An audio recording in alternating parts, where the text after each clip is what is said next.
Labadiena, gerbiami kolegos. Noriu iš karto atsiprašyti dėl techninių nesklandumų, bet visiems visko pasitaiko ir nugalėję visas kliūtis, mes su visa komanda esame su jumis. Taigi šiandien seminaro pavadinimas yra praktiniai sprendimai lietuvių kalbos ir literatūros pamokoms, konspektai ir skaitmeninis turinys 3-4 gimnazijos klasėms. Kaip visą tai atrodo, pabandysim peržvelgti ir teoriškai, ir praktiškai. Pirmiausia, noriu jūs įspėti arba jums tiesiog priminti, kad pažymas gauna tik tai registruoti seminaro dalyviai, jos yra išsiunčiamos elektroniniu paštu. Pažymas rasite ir savo šviesa LT paskyroje. Taip pat primename, kad užduoti klausimus galite renginio pabaigoje. Aprašymas nuorodos yra pridėtas. Pasibaigus internetiniai paskaitai taip pat kviečiame užpildyti atsiųstą jums anketą, kurioje galite užduoti klausimus lektoriams ar leidyklos atstovams, jeigu jums tokių kiltų. Arba jūs nespėsite tiesiog jų parašyti seminaro pabaigoje. Į tuos klausimus tikrai bus atsakyta. Dabar pirmiausia noriu pasakyti, apie ką mes šiandien kalbėsim. Tai yra, pirmiausia, išsiaiškinsim, kas tas konspektas, kokie jo tikslai, kokia paskirtis, kas sudaro skaitmeninių užduočių banką, kuo jis yra jau toks ypatingas, nes mes kaip mokytojai suprantame, ką reiškia individualizuotos ir diferencijuotos užduotis, jos labai svarbios. Kita vertus, prieisime prie praktinių užduočių, kaip tas turinys atrodo Eduka platformoje, Eduka klasėje.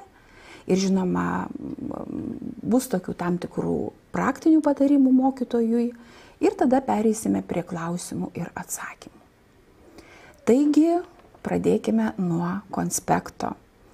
Štai kaip atrodo tie gražus konspektai, skaitmeniniai, nes tas pavadinimas konspektas jau mums yra tikrai girdėtas ir yra naudotas, bet šitas konspektas yra ypatingas, todėl kad jis yra skaitmeninis ir jūs jį rasite tik tai Eduka klasėje. Konspektai yra du, būtent 3 gimnazijos klasėms ir 4 gimnazijos klasėms. Autorių kolektyvai kūrė ir tebepildo tuos lietuvių kalbos ir literatūros konspektus, recenzuoja taip pat tokia maloni komanda. Žodžiu, viskas ateina mokytojui ir mokiniams į pagalbą.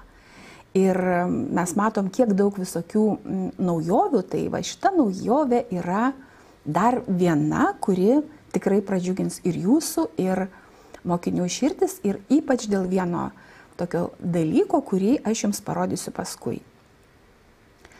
Dabar konspekto tikslai ir paskirtis yra labai aiški. Padėti mokiniams pasirengti lietuvių kalbos ir literatūros valstybiniam brandos egzaminui. Tada galima užduotis nagrinėti ir per pamokas, tarkim, dirbant su vadovėliu arba vietoj vadovėlio. Kita vertus, konspektas jis negali duoti tokių plačių žinių arba patikrinti tiek daug tų gebėjimų, vadinasi, tai yra labai visa glausta. Todėl mes konspektus naudojame tada, kai norim įvertinti, įsivertinti ir įtvirtinti žinias. Dabar turinys, be abejo, jis niekaip negali būti atskirtas nuo bendrosios lietuvių kalbos ir literatūros programos. Aš jau nebežinau, ar verta čia pridėti žodį atnaujinta, turbūt, kad jau nebe, nes tai yra mūsų realybė. Be jokių abejonių atsižvelgta į bendrąjį ir išplėstinį kursus. Ir dar vienas dalykas, kad abudu konspektai, tai yra 11 ir 12 klasės 3 ir 4 gimnazijų dalis, yra suskirstytos į lietuvių kalbą ir literatūrą. Atrodo, kad jau tie vaikai viską išmoko, Tačiau mes suprantame, praktikai žinome, kaip svarbu yra pakartoti 12 klasėje netgi labai paprastus lietuvių kalbos gramatikos dalykus. Taigi, literatūra ir lietuvių kalbos gramatika. Kaip tai atrodo? Pradėkime nuo 3 gimnazijos klasės. Kaip atrodo tas konspekto, tiksliau, kaip atrodo konspektas ir kaip atrodo užduočių bankas. Na, pirmiausia, konspekto turinys yra, kaip aš jau ir minėjau, suskirstytas pagal programą. Tai yra kūriniai paimti iš programos. Mes suprantam, kad yra privalomi kūriniai, yra pasirenkamieji. Jūs rasite visko gausiai. Aš manau, kad kiekvienam skoniui ir pagal kiekvienos sugebėjimus tikrai bus tik ką pasižiūrėti. Taigi literatūra pradedam nuo apšvietos, yra romantizmo laikotarpis, realizmo laikotarpis, taip pat modernizmas 20 amžiaus pirmoji pusė lietuvių literatūra ir modernizmas 20 amžiaus pirmoji pusė pasaulinėje literatūroje, kaip tas vaizdas atrodo. Ir žinoma lietuvių kalbos gramatika.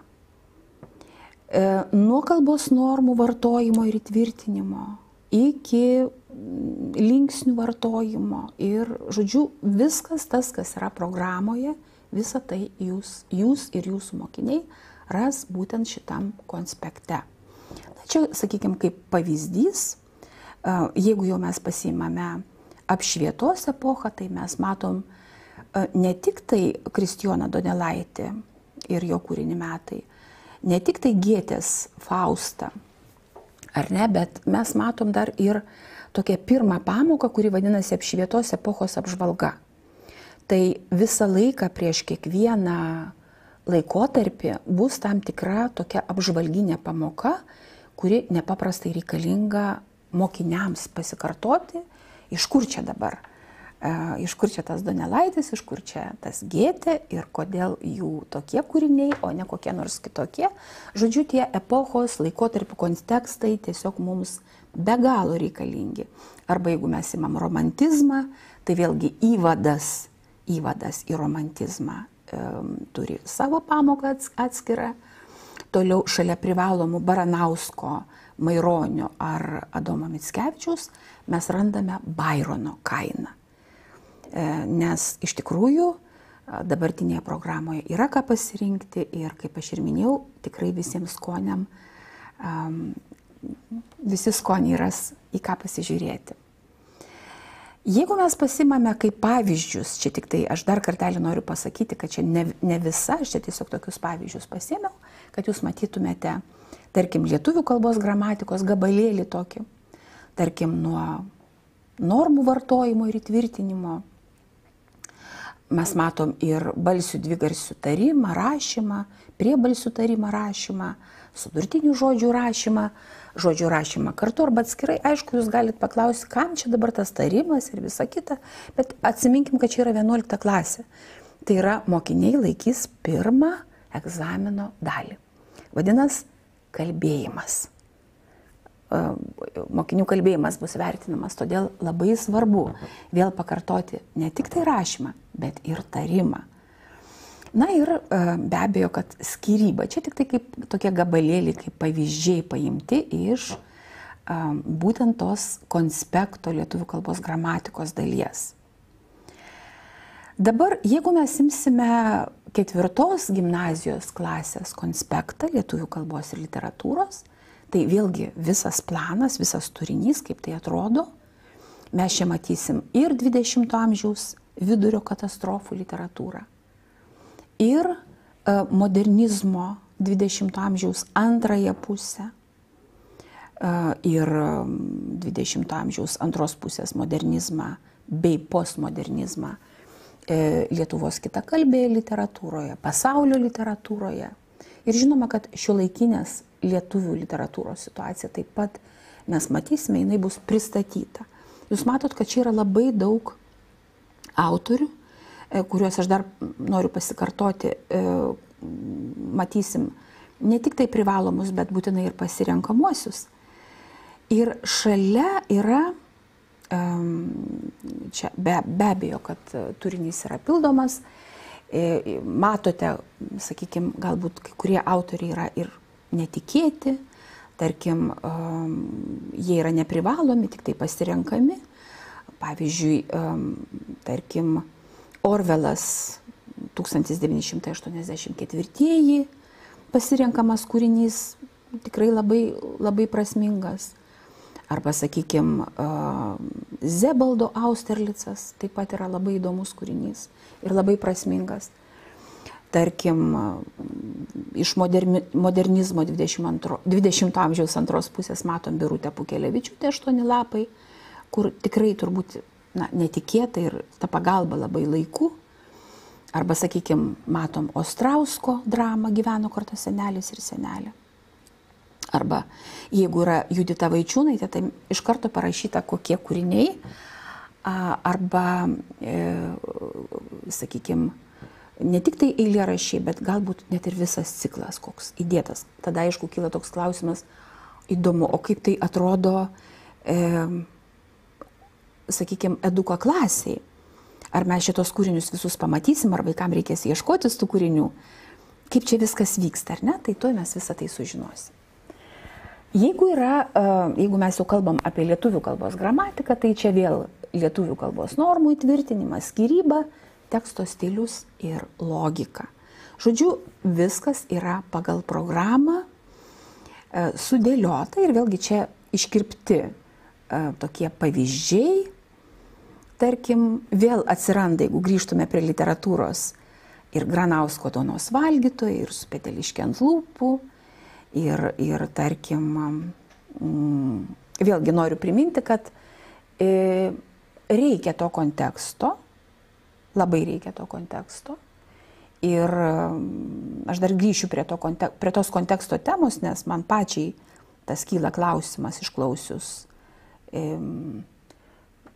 kai buvo pristatytas egzaminas, kadangi reikia atidaus skaitimo, tai tada kyla klausimas, o kur dėti tą kontekstą, kiek jo turi būti.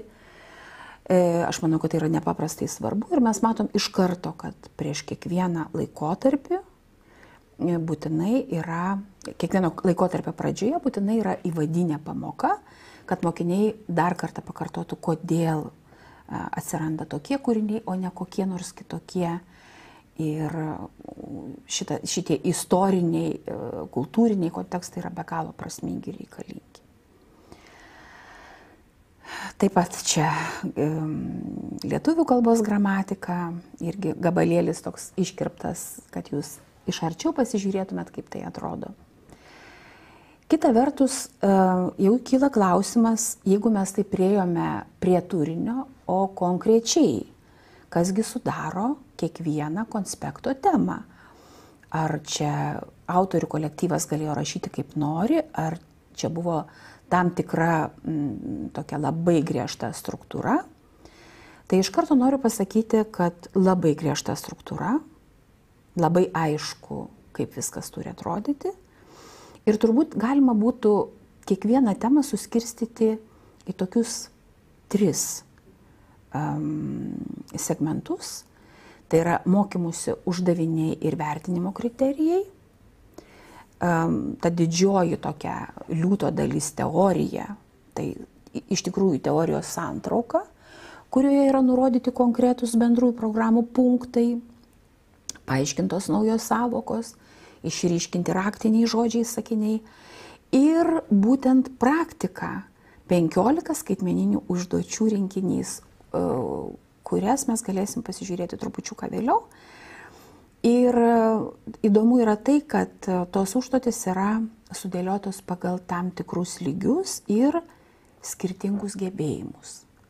Nes tai yra labai svarbu, mokiniai yra skirtingi, asmenybės yra skirtingos, kaip tą patikrinti, kaip tą sužiūrėti. Taigi pabandykim pasižiūrėti praktiškai, bet kai jūs atsiversite arba jūsų mokiniai atsivers konspektą, tai aš noriu, kad jūs pasižiūrėtumėt į 2 tokius žymėjimus. Na, čia tiesiog atsitiktinai pasirinktas toks pavyzdys, Honoré de Balzaco romanas Šagrenės oda. Kaip tai atrodo ta teorija. Ir aš noriu atkreipti dėmesį, kad kairėje pusėje viršuje yra dvi ikonėlės. Pirmoji ikonėlė yra susijusi su tos temos užduotimis, konkrečiomis užduotimis ir vertinimu, o antroji ikonėlė yra susijusi konkrečiai su užduotimis. Kaip aš minėjau, kad kiekviena tema turi 15 praktinių užduočių. Vadinasi, jūs arba mokinys paspaudžiant ikonėlės ir iš karto prie teorijos atsiranda konkrečios užduotis arba atsiranda uždaviniai ir vertinimas labai aiškus. Dabar kaip tai atrodo, tiesiog pasižiūrėkim kol kas dar pateiktis, o paskui jau tada eisim praktiškai. Na, sakykime, paimtas kaip pavyzdys 20 amžiaus vidurio katastrofų literatūra, katastrofų literatūros samprata ir iš karto eina toksai punktas kiekvienoje temoje, jis yra skirtingas, būtent mokymosi turinio punktai iš bendrųjų ugdymo programų. Tai yra, ko reikia mokiniui, kokie uždaviniai yra keliami, ką jis čia turi pakartoti, kaip jis bus patikrintas, ar ne, ką jis turi mokėti. Aišku, čia jūs galite pasakyti labai, čia jau viskas sudėtingai, bet jeigu jūs paspaustumėt ant pirmos ikonėlės, tai jūs pamatytumėt visiškai kitokį vaizdą, tai yra tokį labai supaprastinta, labai aišku ir paskui praktiškai mes pasižiūrėsim, kita vertus, skaidrėse taip pat yra ir teoriškai tiesiog iš arti nufotografuota ta atsiskleidusi ikona. Dabar pasižiūrėkim, kas darosi toliau. Čia kiekviena tema yra suskirstyta į tam tikras tokias, sakykime, potemes. Šiuo atveju, pavyzdžiui, yra istorinis kontekstas, toliau egzodo literatūra, toliau pogrindžio literatūra ir literatūros raiškos būdai ribinėje situacijoje. Dabar šitie pavadinimai, kaip jūs suprantate, kiekvienoje temoje yra skirtingi. Vadinasi, kad mokiniui nepasirodytų vienu metu pernelyg daug, sakykime, tos informacijos. Mes suprantam, kad šiuolaikiniai visuomeniai ta informacija turi labai būti dozuota. Kita vertus, čia ne visai ta tokia informacija, kurios mokiniai nežino arba pirmą kartą išgirdo, o kita vertus galbūt ir pirmą kartą išgirs, jeigu jūs nutarsite pradėti savo pamoką ne nuo vadovėlio, bet nuo konspekto. Juk mokytojas gali daryti, ką tik nori. Gal jis nori kažkaip užkabinti tą mokinį, kaip mes sakome, sudominti, motyvuoti. Vadinasi, galbūt jūs čia konspekte parodysite tokį įdomų dalyką, kuris kaip tik paskatins mokinius perskaityti tą kūrinį. Tai šiuo atveju mes matome, kad ta tema yra suskirstyta į tam tikras logiškas struktūrinės tokias potemes. Ir jūs turbūt matote, kad tekste yra tam tikrų žymų. Tai yra viena vertus pažymėti terminai, savokos, šiuo atveju katastrofų literatūra, kolaboravimas, egzodas ir panašiai. Kita vertus jūs matote, kad visam tekste yra pajuodinti sakiniai, kai kurie. Be abejo, kiekvienas autorius, rašė mokytojai praktikai, vadinasi, jie prieš akis turėjo mokinius, jie žinojo, kurie sakiniai yra išvadiniai arba kurie sakiniai yra labai svarbus, kad mokiniai geriau įsimintų. Vadinasi, yra pajuodinti kai kurie sakiniai, kad mokinys geriau įsimintų. Tai gali būti citata, bet tikrai labai retai bus citata. Tai gali būti ir pastraipos fragmentas, teiginio fragmentas. Ir galiausiai tai gali būti apibendrinimas. tai gali būti informacija labai svarbi. Ir be abejo, kad čia nieko mes naujo neišradome rašydami, kad pasaulis taip seniai dirba, knygos taip kuriamos. Bet vis dėlto mes suprantame, kad šiuolaikinė visuomenė yra ir vaizdo visuomenė. Vadinasi, jai reikia parodyti, kas yra svarbu. Ir tokiu būdu mokiniai, atrodo, tam konspekte randa dar keletą tokių konspektų. Pirmiausia, kaip aš ir kalbėjau, teiginiai pajuodinami labai svarbus, kuriuos manė svarbius esant kiekvienas autorius temos. Kita vertus, nepajuodinamos, bet kita spalva yra paryškinamos savokos, tam tikri terminai, kurias tikrai reikia įsidėmėti. Na, jūs visko čia rasit. Tarkim, kad mokiniui nebūtų taip jau visiškai nuobodu, kur galima įdėtos lentelės. Jūs prisiminkite ir Balzako Šagrenės odą, taip pat įdėtas paveiksliukas, aišku, labai dozuotai, labai saikingai. Taigi,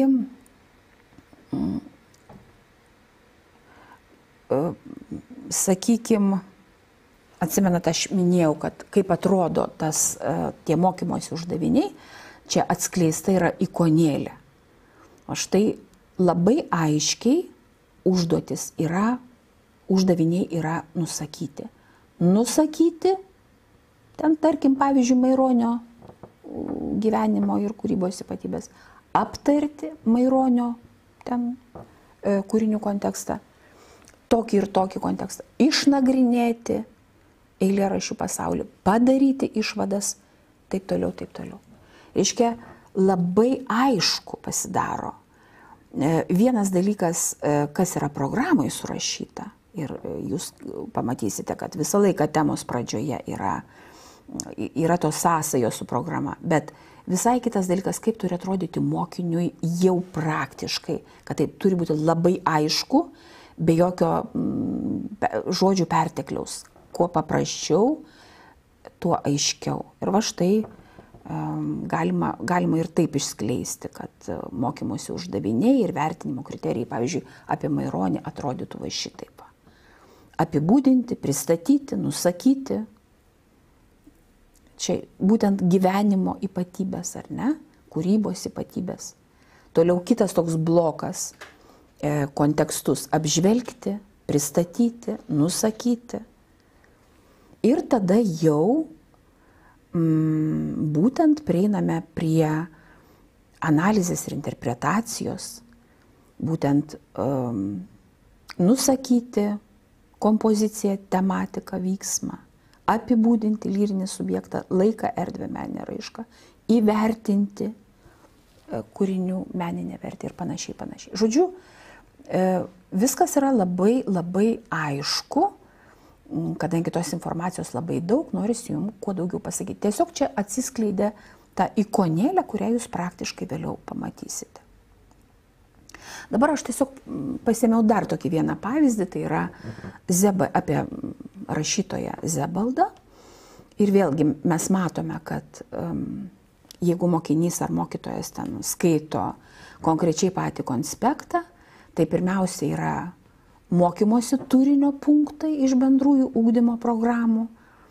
Toliau yra tematika apie autorių ir jo kūrybą. Čia jūs matote Zebaldo biografiją, literatūrinę kaltės raiškos formą, toliau kas tas gyvybės traukinys, kokie ten pagrindiniai romano veikiai, ką reiškia Austerlicas, ką reiškia romano siužetas, kokia romano yra struktūra ir taip toliau, ir taip toliau. Ir čia tas pats principas, jūs matote, kad yra pageltoninti, viena spalva yra parodyti terminai, savokos, pavyzdžiui, trauminė patirtis, holokaustas, genocidas, istorinė fantastika, struktūra ir visiškai kiti dalykai yra pajuodinti, tokie labai svarbus dalykai, kur norisi, kad mokinys atkreiptų dėmesį, stabtelėtų ties tą vietą. Ką reiškia vienas ar kitas žodis, ne kaip savoka, bet kaip tam tikras toks reikšminis struktūros elementas. Kitas dalykas, aš dabar kaip tik norėčiau grįžti prie konteksto, nes mano gilių įsitikinimų kontekstas yra labai svarbus, nereikia jo nuvertinti. Aš suprantu, kad mokinys per egzaminą 12 klasėje gaus tekstus. Bet vienas dalykas, kai mokinys eina, jau panalizavęs tuos tekstus, žinodamas, turėdamas tokį, sakykime, išankstinį žinojimą, tam tikrą tokį susidomėjimą. Mes nekalbam apie kokį, tokį kalimą beprasmį. Bet pavyzdžiui, kodėl aš kalbėjau, kad mokytojas gali pradėti temą konspektu. Sakykime, aš nebereikalo išsirinkau Zebaldą. Todėl, kad man pačiai buvo labai keista, kad nacio vaikas Zebaldas, autorius knygos, rašo kūrinį apie siaubingą trauminę žydų patirtį Antro pasaulinio karo metais. Rašo iš būtent nuskriaustojo perspektyvos. Nes pagrindinis kūrinio veikėjas, nors čia galima ginčytis, čia kaip tik parašyta pagrindiniai romano veikėjai, nes veikia ir pasakotojas, ir Žakas Austerlicas. Žakas Austerlicas yra išgelbėtas žydų vaikas. Bet įsivaizduokit, kokią turėjo kaltę justi autorius, nacio sūnus, kad kurtų romaną apie tą tokį vargšą, nuskriaustą, savo tapatybę praradusi žydų vaiką, kuris nežino nei ilgą laiką, nei kas jo tėvai, nei koks čia dabar keistas toks jo vardas, kas tas Austerlicas ir panašiai. Tai aš manau, kad galima tokius dalykus rodyti vaikam, kad jie, sakykime, galbūt užsikabintų, perskaitė tą, sakykime, ar kokį gabaliuką konspekto, nesgi galima rodyti per pamoką šitą konspektą, ar ne, lentoje. Ir, sakykime, kas tas toks gyvybės traukinys, kokiu būdu tas vaikas išsigelbėjo, kaip tas vaikas atsidūrė Didžiojoje Britanijoje. Ir panašiai, čia yra tokių įdomių dalykų ir tai yra tikrovė. Aš manau, kad apskritai tikrovė yra daug įdomesnė visada, bet už bet kokį kūrinį. Tik tai kūriniai, geri autoriai, jie dar sugeba parodyti tą nuostabę tikrovę įvairiais būdais. Tai iš tikrųjų yra nepaprastai įdomu ir kai tu ateini per egzaminą, sakykime, su tokiu žinojimu iš ankstiniu, galbūt nustebęs, tai tu turbūt žiūri kitaip ir į tą kūrinį. Ir su tam tikra tokia pagarba, ne šiaip, kad štai Donelaitis, apie ką jis ten rašė, apie kažkokius valstiečius. Nei ten mums aktualu, nei ten ką. Ar ne, nėra dabar baudžiavos, nieko panašaus, ten yra daug labai įdomių dalykų šiuolaikiniam žmogui, labai įdomių. Galiausiai mes suprantame, kad jeigu mokiniui nebus padėtas tas tekstas, gabaliukas to teksto, tai mokinys vis tiek rašo samprotavimą, kuriame vienaip ar kitaip jis galės prikabinti tą žinojimą savo apie kitą autorių, apie tą, žodžiu, prikabinti, įkomponuoti tą savo literatūrinę patirtį. Ir tai yra nepaprastai įdomu. Vadinasi, turbūt nereikėtų, aš suprantu, kad kai vaikas skaitys tą tekstuką, analizuos, rašys arba interpretaciją, arba, sakykime, samprotavimą, tai yra vienas dalykas, bet nuneigti kontekstą visiškai, absoliučiai. Tada vaikas ateina kaip tokia, nežinau, tuščia lenta, kaip seniau sakydavo, tabula rasa. Ir nuo ko čia pradėti? Aišku, galima išanalizuoti kūrinį, be abejo, be jokių abejonių, bet tai mes vis tiek ruošiame mokinius gyvenimui pagaliau ir ugdome jos, kad jie turėtų tam tikras patirtis. Sakykime, vien Austerlico vardas turi daug reikšmių. Ir čia ne vienas toksai kūrinys, sakykime, tas pats Skerdikla numeris 5, ten yra 3 reikšmės pavadinimo. vien jeigu tu jau jūs esat kalbėję per pamokos, jau jis ateina nustebęs. Ateina, kaip sakoma, į pasimatymą. Tas egzaminas netrodo toksai baisus ir neįmanomas ir visa kita. Tai štai tokia struktūra ir ta pati struktūra, tokia trinarė, dabar aišku jūs sakote, tai kur tos 15 užduočių, mes to prieisim praktiškai prie tų 15 užduočių. Tai lygiai tokia pati struktūra, jinai yra ir kuriant rašant lietuvių kalbos gramatikos tas temas. Sakykime, čia kaip pavyzdys didžiųjų raidžių rašymas. Pirmas punktas, koks turinys, kaip jisai siejasi su bendrosiomis programomis, ar ne? Ir tada jau teorija.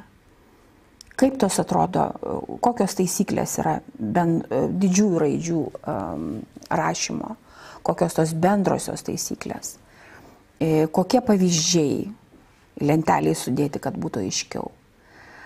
Galiausiai, koks yra stilistinis didžiųjų raidžių rašymas. Kodėl kartais mes imam ir parašom, kodėl galima tą padaryti. Ir su pastabom, ir su išimtim, ir taip toliau. Ir vėl aš girdžiu jūsų balsą, o tai kur čia tos 15 užduočių? Ir tikrai jos bus jums parodytos. Dabar, kol kas dar jų nerodau, aš noriu pasakyti, kad tos 15 užduočių yra paruoštos pagal visus 4 lygius. Nuo slenkstinio iki aukštesniojo, todėl kad mokiniai yra labai skirtingi ir mokytojas turės galimybę paruošti, skirti kiekvienam mokiniui skirtingas užduotis.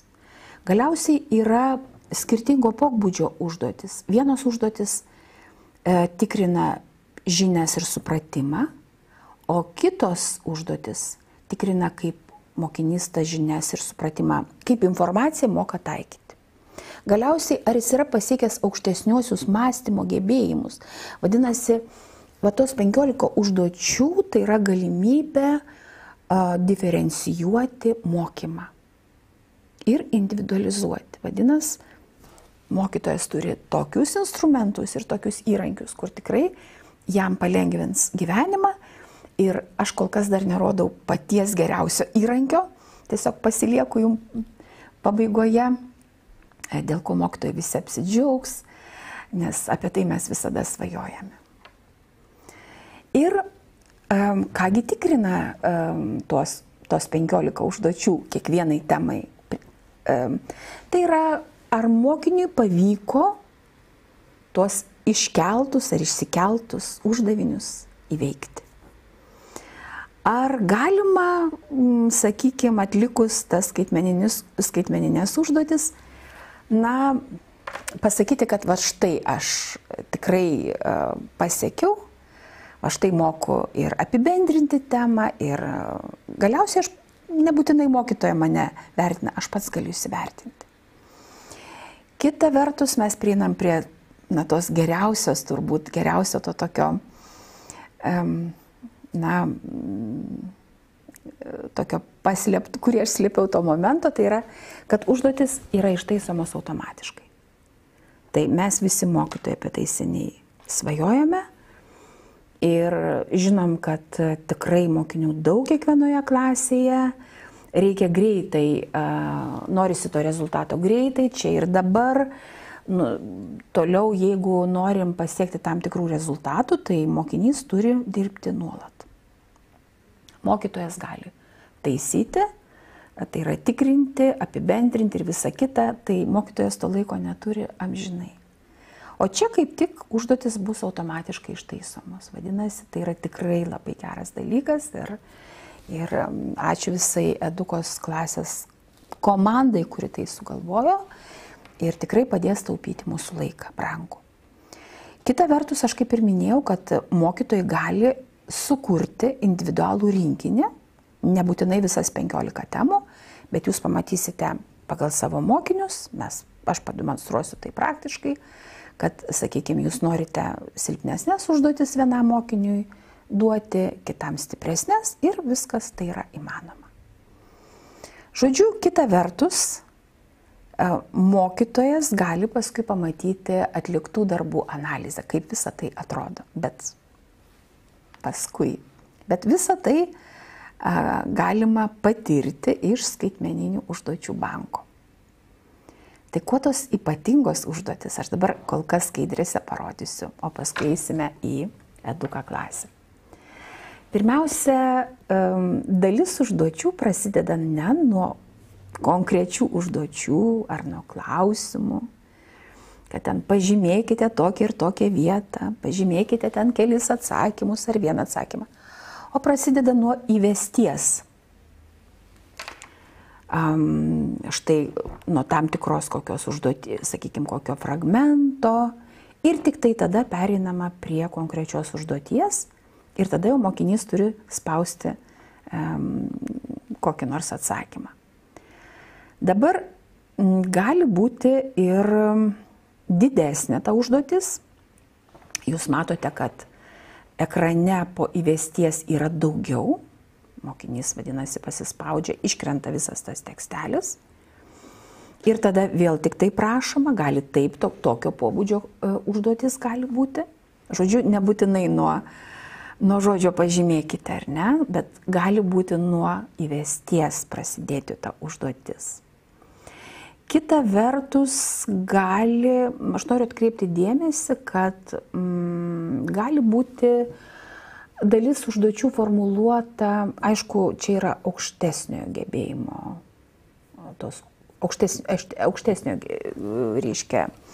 aukštesnio lygio mokiniams, tiesiog sunkesnės užduotis.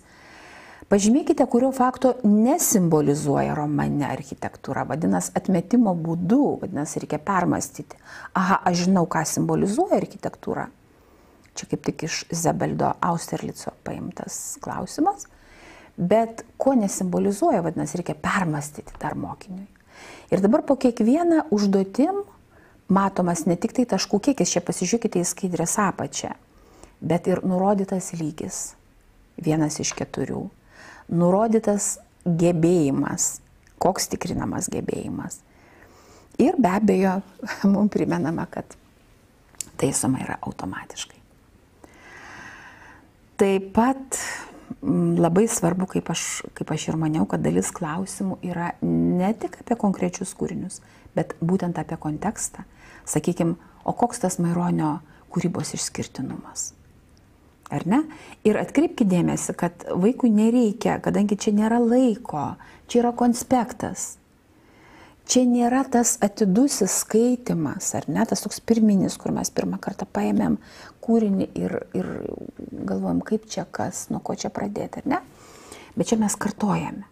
Jau užduotis tos 15, tai yra susijusios su kartojimu, labai konkrečiai yra pasakyta, kiek reikia pažymėti. Jeigu pažymėkite 3 teiginius, tai vadinasi 3, o ne kokį nors kitą skaičių. Jeigu nieko nepasakyta, greičiausiai tai bus 1.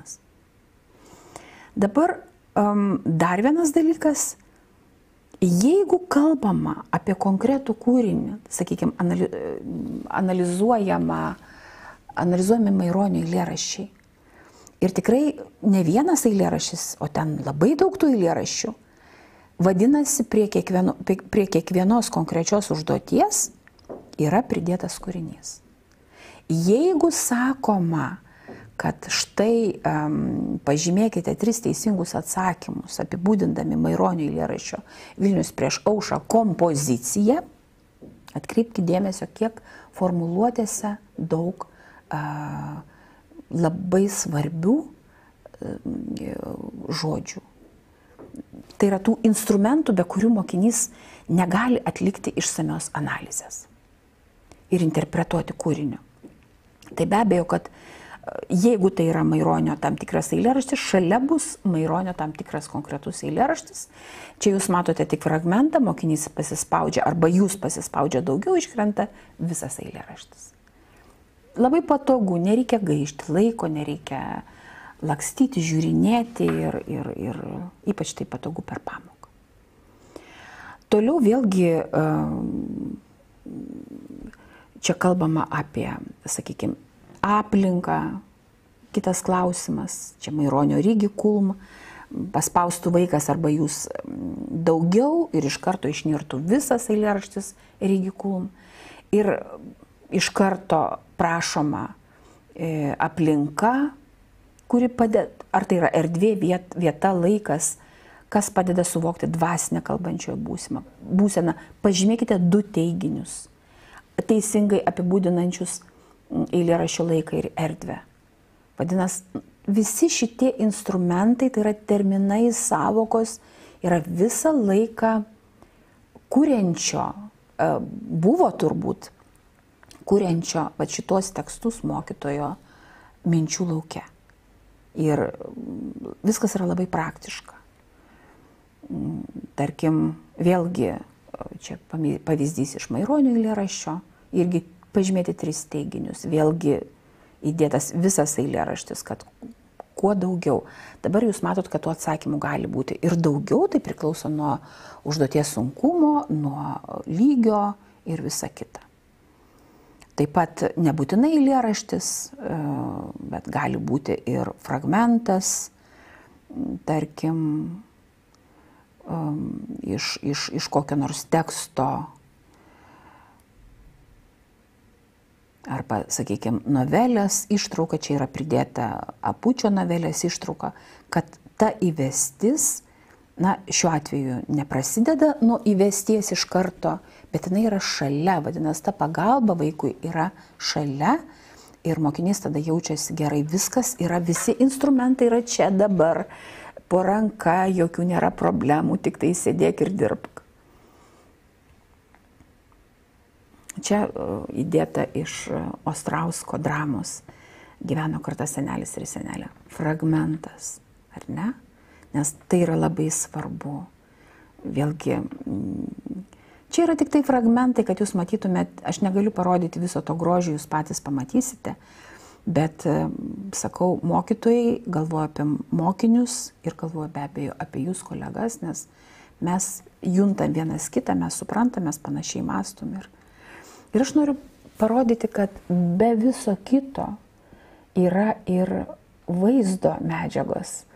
Jinai labai labai saikinga, mes suprantam, kad mes kalbam apie 11 ir 12. Čia negali būti kokių, sakykime, animacijų, kokių ir tokia primityviaja prasme, ar ne, bet vis dėlto vienas kitas toks, jūs matėte Šagrenės odą, dabar jūs matote Dievų miško geografinę padėtį iš Sruogos, to paties pavadinimo romano. Ir vėlgi čia tokia labai graži įvestis, šalia yra žemėlapio gabaliukas ir tokia užduotis, pažymėkite 2 atsakymus, kuo ši padėtis yra ypatinga. Kita vertus yra tokių ir paprastesnių, vėlgi priklauso nuo lygio. Pažymėkite, kaip vadinami rašytojai, kurių kūryba buvo išspausdinta iliustracijos pavaizduotoje knygoje. Čia norėtų atkreipti dėmesį į vaizdus, nes labai dažnai mokiniai nemato iliustracijų, kurios yra vadovėlė. Nei kaip ten tas autorius atrodė, nei kaip atrodė ta knyga, nei kaip jinai vadinosi, dažniausiai tai prabėgama. Čia tiesiog akcentuota, nes tai yra labai svarbu. Dabar, kągi mes pereiname prie konkretaus demonstravimo eduka klasėje.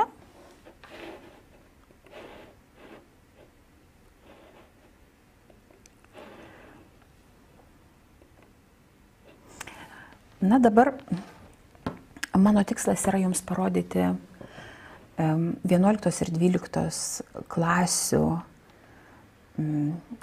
šitą situaciją. Aš jau, pirmiausia, reikia įeiti į biblioteką, aš jau šitą veiksmą atlikau, jūs pasirenkate lietuvių kalbą iš visų dalykų, tada iš leidyklų jūs pasirenkate šviesą, nes tai yra šviesos produktas, pasirenkate 11-12 klases ir jūs matote tokius užrašėlius, naujieną, ar ne? Tai yra konspektas lietuvių kalbos ir literatūros, 2 konspektai 11 ir 12 klasiai. Jūs turite klases, jūs sukūrėte grupės, jūs pridedate konspektus. Aišku, jūs galite pridėti dar ką tik norit, jokio skirtumo, bet kadangi man rūpėjo tik tai konspektai, aš pridėjau tik konspektus ir aš jums parodysiu grupės. Štai čia yra tokia išgalvota virtuali grupė, šaunuoliai 11 klasės mokinukai. Štai mes turime vaizdelį tokį bendrą ir kairėje pusėje mes matom visą tą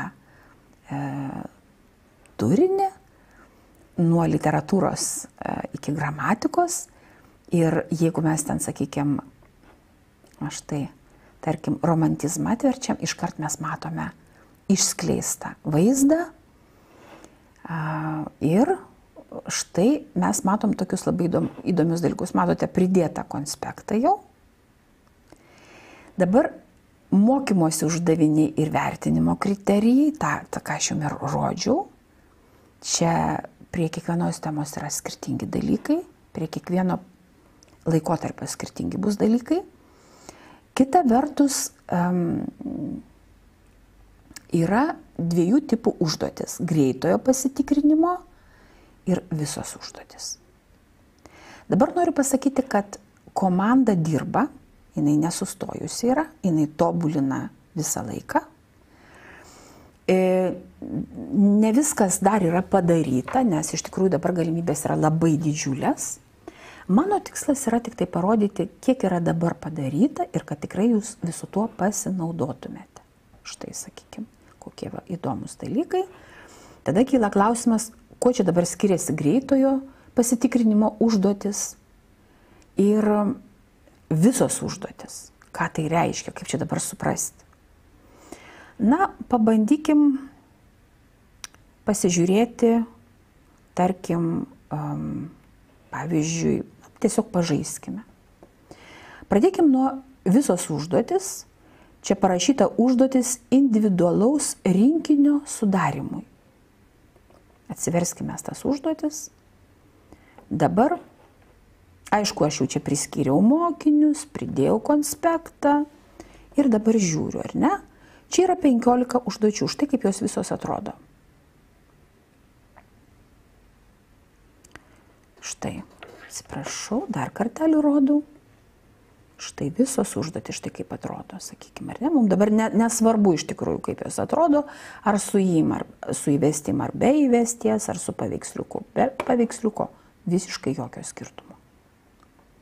Bet jų yra 15. Skirtingo sunkumo, nuo lengvesnio prie sunkesnio. Ir visą laiką parašyta bus lygis, taškų kiekis, kiek surenkama ir be abejo, kokie gebėjimai yra pasiekiami. Sakykime, aš turiu mokinuką, kuris labai silpnutis. Aš jo nekankinsiu, sakykime, gerai, tegul jis nepadaro viso komplekto, tai yra tų 15 užduočių, tegul jis padaro dalį užduočių lengvučių, tarkim. Tegul aš pridedu slenkstinį, dar vieną slengstinio lygio užduotį, dar vieną, ar ne? Čia jau taikymas bus. Tada patenkinamą aš jam pridedu, ar ne? Na ir dar 5 užduotėlę, sakykime, pasižiūrėkim. Patenkinamo lygio pridedu ir tada keliauju į viršų. Toliau. Taip, aš patvirtinu, kad štai vaikui labai silpnučiui, tai yra mokinukui, kuris nelabai gali pasiekti aukštesnį lygį, aš patvirtinu rinkinį.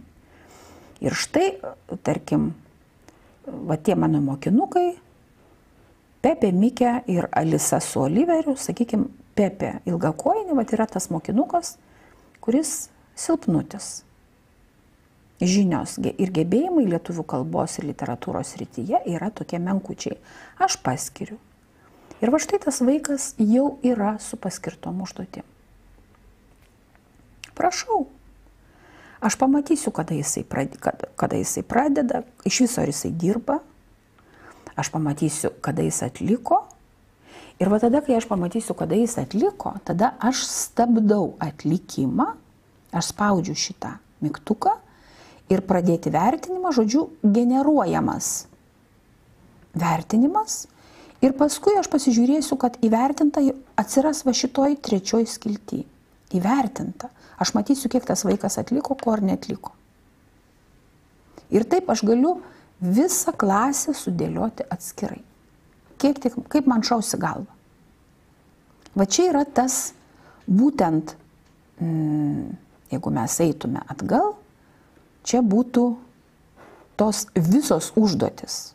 Aišku, aš galiu, sakykime, jeigu yra mokinių pasiekimai, gebėjimai yra tokie daugmaž, tokie patys, aš galiu tiesiog visas tas užduotis pažymėti ir tegul jie visi sprendžia. Ir tada man yra paprasčiau. Dabar, jeigu aš renkuosi greitojo pasitikrinimo užduotis, tada bus truputėlį kitaip. Štai pasižiūrėkim dar kartelį. Čia jau aš nebematau nei lygių, nei gebėjimų ir aš nebegaliu, kol kas, sakykime, priskirti atskirai vienos ar kitos užduoties. Čia yra sudėliota būtent edukos klasės kūrėjų. Jau aš dabar pasitikrinsiu. Aš, tarkim, treniravausi ir dabar labai greitai noriu pasitikrinti. Ar ten, sakykime, mokytoja tikrina mano žinias ir gebėjimus. Vadinasi, čia yra visai kiti dalykai. Tarkim, ar vienam jūs mokiniui norite tas priskirti žinias, bet čia jau bus tokia visuma, labai greitai sudėliota. O tarkim, kokiam Mikiai Pūkuotukui, ar ne? Vieną mokinį tikrinate. Taip, štai, tegu jisai dirba. Čia viskas bus tas pats. Bet aš noriu pasakyti, kokia yra esmė, koks yra skirtumas tarp užduočių, kad taip, jūs ir jūsų mokiniai, tiksliau jūsų mokiniai, gerbiami kolegos, dirba su konspektu.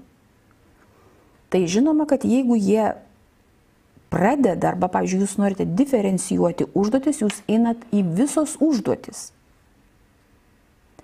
Bet jeigu jau jūs norite šitą skyrių pabaigti, viskas, realizmas pabaigtas, arba apšvietos epocha visiškai aiškiai jūs norite patikrinti. Tikrinat visą klasę, ar ne?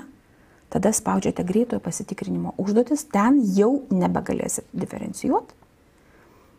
Jau yra sudėliota tam tikrų tokiu būdu, kokios ten tos yra užduotis, kad greitai galima būtų mokinius patikrinti.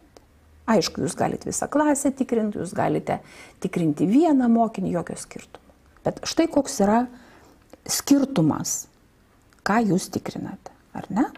Dabar, pavyzdžiui, jeigu mes eisime iš 11, eisime prie šaunuolių 12 klasę, čia yra jau mokinukai, su kuriais padirbėta. Ir jūs pamatysite, kaip tai atrodė, ar ne? Aš noriu parodyti, kad visos užduotis, va šitas mygtukas, jis yra fantastiškas todėl, kad jūs galite atlikti tokią analizę tų užduočių, kaip čia mokiniams sekėsi. Na, sakykime, dabar, tuoj palaukite, atsiprašau. Taip. Turbūt aš pamatysiu. Aha, taip, štai. Mokinukai jau išsprendė. Čia tie patys 4 mokinukai, Mikė Pūkuotukas su visa savo publika.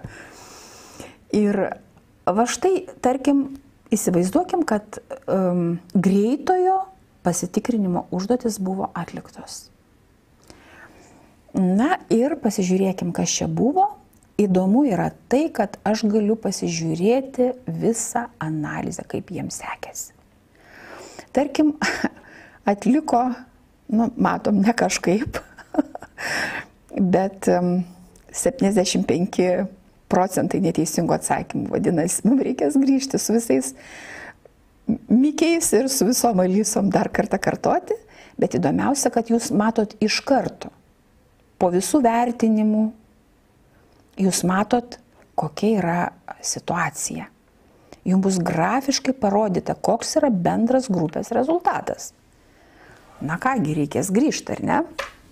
Kitas dalykas, galima, be abejo, kad galima ir, žinoma, su mokiniais visą tai aptarti, nes jiem labai įdomu, ar ne, kas čia pasidarė. Pasižiūrėkime, kad atsakymai yra rodomi ir procentais, ir taškais. Ir dar vienas labai įdomus dalykas, kad atsakymai rodomi ir spalvomis.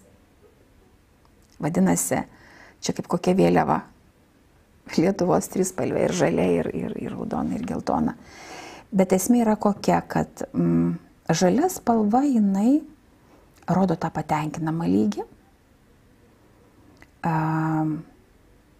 Na, sakykime, žalia spalva tai yra gerai.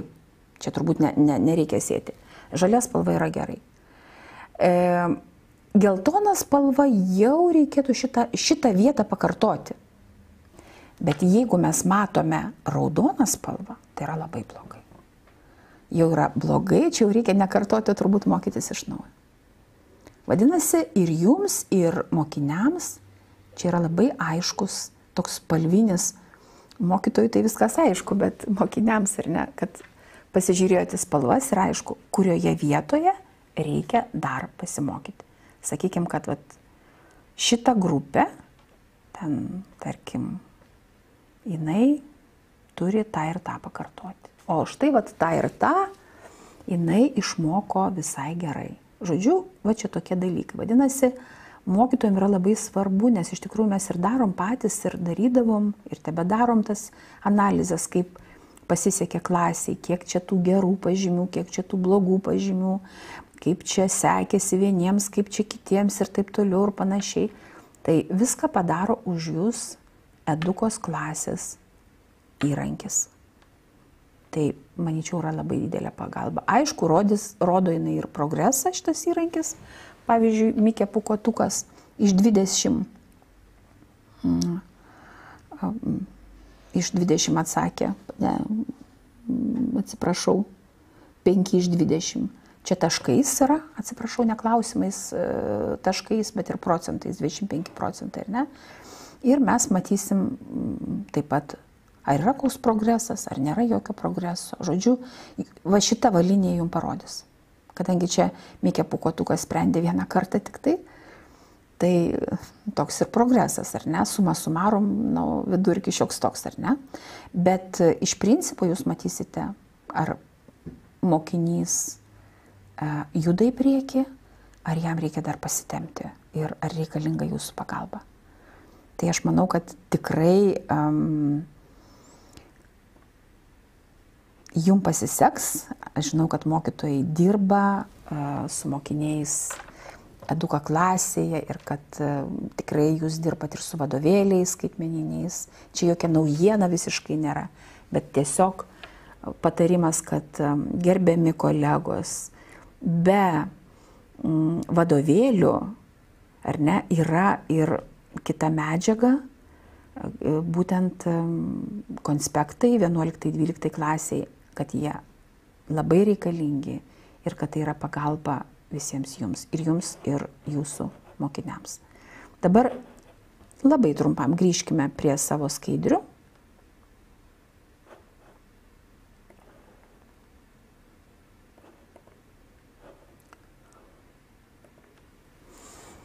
Taip.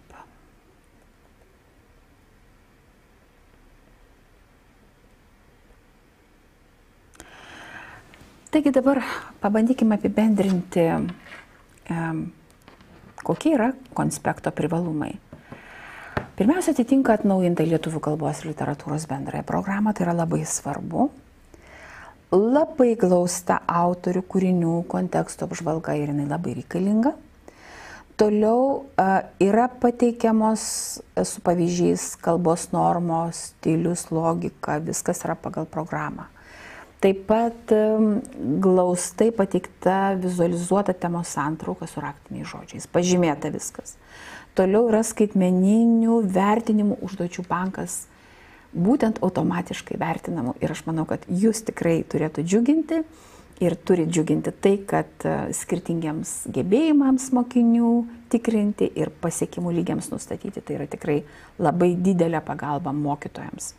Ir kaip naudotis konspektu, mes jau kalbėjom apie tai, galima ir per pamoką, ir namie savarankiškai. Kaip tik tai mokytojas sugalvos, kaip jisai panorės, aš manau, kad tai yra labai naudinga ir mokytojams, ir mokiniams, ypač mokiniams. O mokytojams palengvina jų labai sunku darbą. O dabar, gerbiami kolegos, jeigu yra klausimų, tai aš pabandysiu ir mano komanda atsakys. Taip.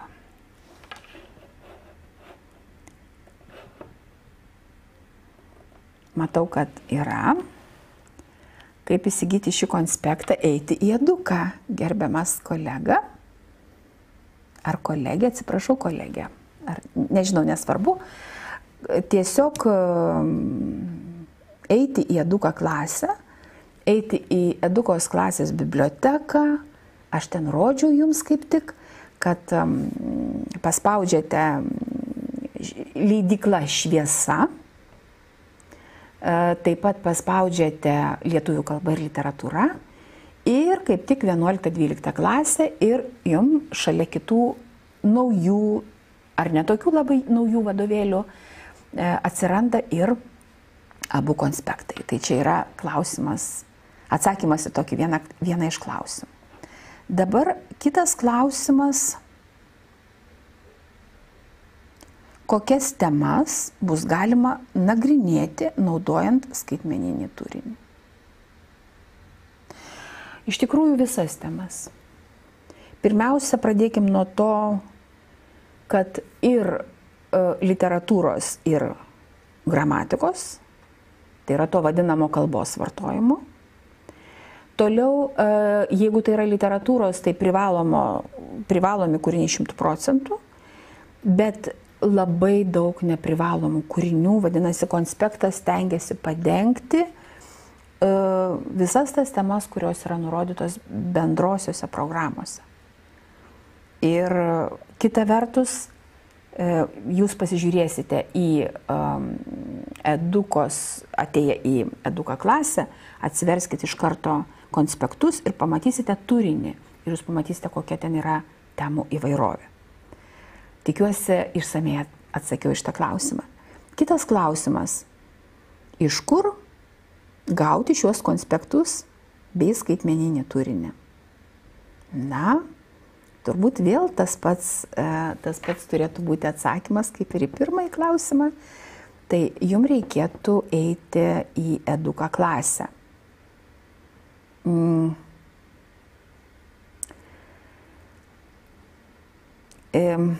Jeigu jūs turite, sakykime, jeigu dirbate mokykloje pagal eduką klasės licenciją, tai prieiti prie šitų konspektų nėra jokių problemų. Tai tiesiog, kadangi daugiau klausimų aš nematau, tai tikiuosi, kad pakankamai viską išaiškinau, kad jūs viską supratote ir tikrai dabar naudositės labai patogių ir gerų atnaujintų puikių instrumentų, kuris padės ir jums, ir mokiniams. Dar kartą kartoju, kad jūs galėsite diferencijuoti pagal lygius, pagal gebėjimus, individualizuoti užduotis. Tai yra labai vienu pelės paspaudimu, labai lengva, labai nesudėtinga. Kita vertus, užduotis taisomos automatiškai, žodžiu, mokytojui reikia daugiau tik tai pamaigyti pelę ir tų problemų bus tikrai mažiau. Instrumentas labai geras. Pakartoti, dar kartelį įtvirtinti žinias, įgūdžius, gebėjimus ir pasitikrinti prieš egzaminą. Tai yra labai svarbu. Ir juo labiau, kad čia yra ir literatūra, ir kalbos vartojimas. Ir tikrai padengiama yra visa ta programa, kuri turi būti padengta. Ir aš manau, kad ne tik tai mokytojai mielai naudosi šito instrumentu, bet ir mokiniai, kuriems bus įdomu pasitikrinti, kaip jie atsimena vieną ar kitą autorių, vieną ar kitą temą. Labai ačiū, kolegos, už kantrybę jūsų. Atsiprašom už vėlavimą, bet kartais technika prikrečia įvairiausių tokių nenumatytų juokelių, bet vis tiek mes susitikom ir tai yra labai svarbu. Naudokitės mokytojų sukurtų šviesos palaimintų produktų, kuris atsidūrė Eduka klasėje. Sėkmės jums ir gero vartojimo. Sudie.